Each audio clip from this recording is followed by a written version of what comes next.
Assalamualaikum warahmatullahi wabarakatuh. Puji dan syukur marilah kita panjatkan kehadirat Allah Subhanahu wa Ta'ala, di mana pada kesempatan kali ini saya diberikan izin untuk mempresentasikan tugas pada topik 3, demonstrasi kontekstual yang berjudul memaparkan hasil diskusi mata kuliah perancangan dan pengembangan kurikulum. Perkenalkan, nama saya Ida Ayu Wulandari. Di sini saya perwakilan dari kelompok 4 yang beranggotakan Rio Ahmad Rifai dan Nur Cahyana. Yang saya hormati tim dosen dan instruktur Ibu Eka Sofia Agustina, Magister Pendidikan, dan Bapak Bambang Riyadi, Magister Pendidikan. Serta yang saya hormati instruktur Ibu Dr. Melianti, Magister Manajemen. Materi yang pertama, saya akan menyampaikan konsep Understanding by Design atau disingkat dengan UBD. Understanding by Design atau UBD dimaknai sebagai sebuah desain untuk sebuah pemahaman secara mendalam dengan alur yang disebut dengan backward design atau desain mundur yang bertujuan untuk mengingat tugas yang harus diselesaikan oleh guru agar dapat merencanakan kegiatan untuk mencapainya atau bisa disebut pelatihan terencana. Mulai dari hasil akhir yang diinginkan, kemudian diturunkan berdasarkan bukti pembelajaran, dan selanjutnya baru perencanaan pengalaman belajar dan pembelajaran. Pendapat menurut Wiggins dan McT 2005. Pendekatan pembelajaran Understanding by Design memiliki pola pembelajaran terbalik dari biasanya. Desain UBD ini berorientasi dari menentukan tujuan hasil belajar sehingga guru dapat menyusun dan merencanakan bentuk penilaian serta strategi proses pembelajaran sesuai tujuan pembelajaran yang ingin dicapai. Terdapat 6 aspek yang dapat mengukur pemahaman peserta didik dalam UBD, antara lain, yang pertama adalah kemampuan menjelaskan, yang kedua kemampuan menafsirkan, yang ketiga kemampuan menerapkan, yang keempat memiliki perspektif, yang kelima dapat berempati, dan yang keenam memiliki kesadaran diri atau pengetahuan diri. Aspek yang pertama dalam mengukur pemahaman peserta didik dalam UBD adalah menjelaskan. Kemampuan menjelaskan memiliki beberapa kriteria tertentu, yaitu menjelaskan atau mengungkapkan pengetahuan yang dimiliki, pengetahuan berasal dari pendapatnya sendiri, kemudian mampu menjabarkan secara rinci dan dapat membuktikan pengetahuan yang diungkapkan adalah benar. Aspek yang kedua adalah mampu menafsirkan. Mampu menafsirkan memiliki kriteria tertentu, antara lain menceritakan masalah belajar dengan penuh makna, menawarkan terjemahan yang tepat, memberikan dimensi historis atau pribadi yang terbuka untuk ide dan peristiwa, mengkonstruksi objek sesuai pemahaman pribadi atau dapat diakses melalui gambar, anekdot, analogi, dan model. Aspek pemahaman yang ketiga yaitu mampu menerapkan. Mampu menerapkan memiliki kriteria tertentu, antara lain menerapkan dengan bukti secara efektif, menggunakan dan menyesuaikan apa yang mereka ketahui dalam konteks yang beragam dan nyata, atau siswa dapat melakukan berdasarkan pemahaman teori dan petunjuk prosedur. Aspek pemahaman yang keempat adalah memiliki perspektif. Memiliki perspektif dengan kemampuan sudut pandang siswa secara kritis, mampu membangun gambaran mengenai teori atau materi atau prosedur belajar. Aspek pemahaman yang kelima adalah berempati. Memiliki empati, menerima pesan dan kritikan yang bersifat terbuka terhadap pendapat dan saran dari orang lain. Siswa mampu menghindari kata-kata negatif, menatap dengan ramah, dan mampu menyampaikan gagasan dengan jelas dan sistematis. Kemudian untuk aspek pemahaman yang keenam adalah memiliki kesadaran diri atau pengetahuan diri. Memiliki kesadaran pengetahuan diri, yaitu dengan cara memahami gaya pribadi, prasangka, proyeksi, dan kebiasaan pikiran yang membentuk pemahaman siswa sendiri. Siswa mampu merenungkan arti pembelajaran dan pengalaman. Di sini kami akan membahas lebih lanjut mengenai pemahaman perspektif peserta didik dalam capaian pembelajaran UBD, di mana perspektif pada peserta didik yaitu peserta didik dapat melihat suatu konten dari sudut pandang yang berbeda. Peserta didik diajak untuk menjelaskan sisi lain dari sebuah situasi, gambaran besar, dan memberikan asumsi yang mendasari suatu hal tersebut. Dalam kegiatan pembelajaran, peserta didik dapat dikatakan telah memahami pelajaran apabila dapat melakukan perspektif secara kritis atau membangun gambaran mengenai materi, teori, dan prosedur belajar.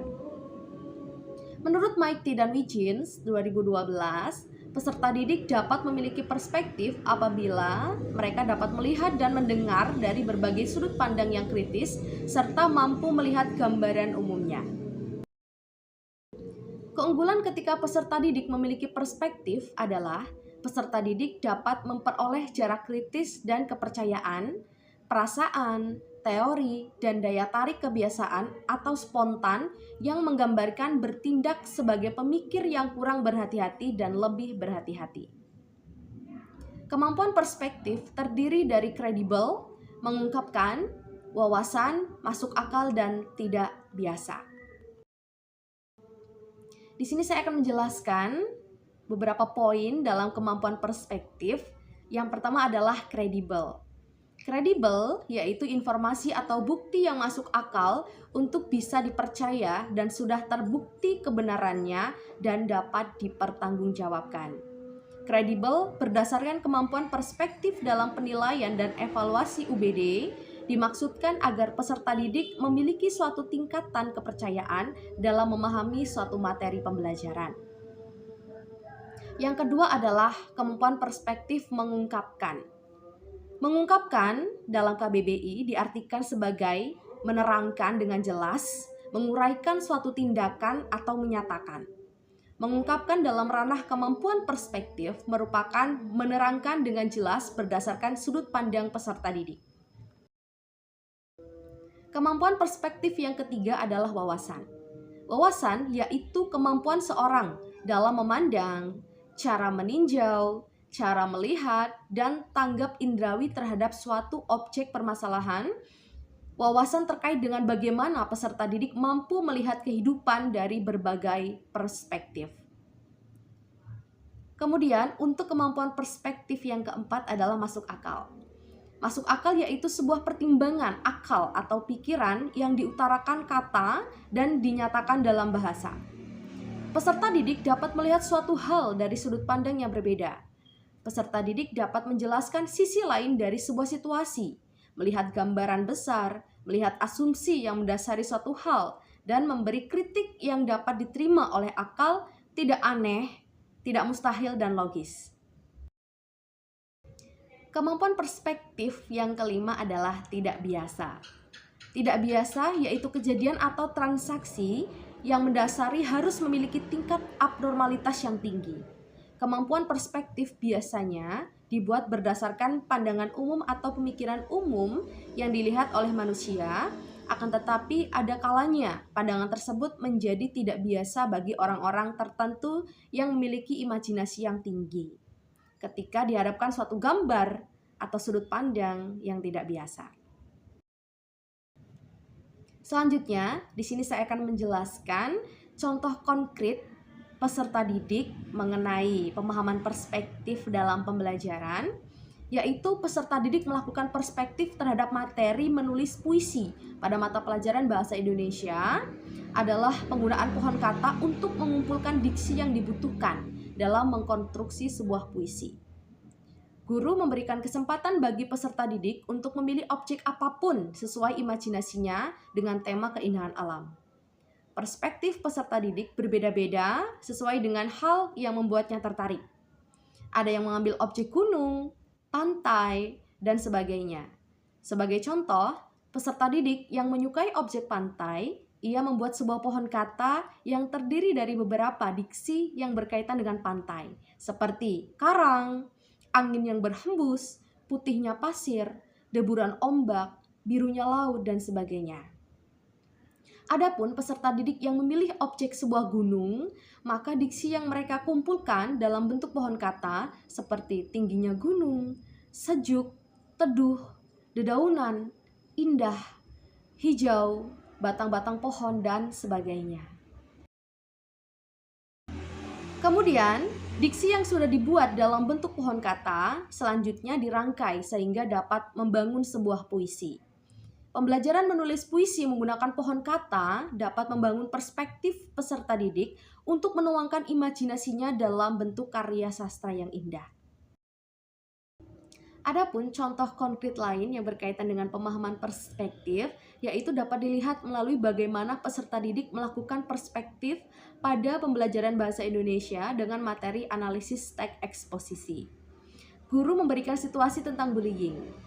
Setelah itu, peserta didik mengungkapkan pandangannya tentang apakah bullying ini termasuk kejahatan atau tidak.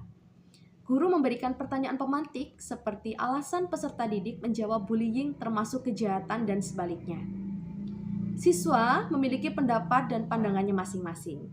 Guru dapat memberikan kesimpulan serta meluruskan pandangan peserta didik terkait bullying di sekolah. Berikut adalah hasil diskusi presentasi pada ruang kolaborasi topik 3. Pertanyaan dari Saudari Dwi Handayani Nasution, kelompok 1. Berdasarkan hasil pemaparan kelompok, menurut kelompok Anda, bagaimana cara dan menentukan bukti penilaian jika nanti menjadi guru dalam menilai terhadap kemampuan pemahaman perspektif peserta didik? Jawaban dari kelompok kami adalah, menurut kelompok kami, cara guru menilai kemampuan perspektif yang dimiliki peserta didik yaitu mengacu pada kriteria penilaian dari pemahaman perspektif yang meliputi kredibel, mengungkap, wawasan, masuk akal, dan tidak biasa. Penilaian tersebut bisa dilihat pada modul perancangan dan pengembangan kurikulum sebagai rujukan guru untuk menilai kemampuan perspektif peserta didik dalam pembelajaran.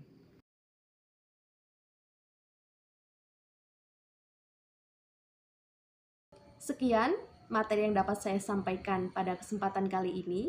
Terima kasih atas perhatiannya. Saya akhiri. Wassalamualaikum warahmatullahi wabarakatuh.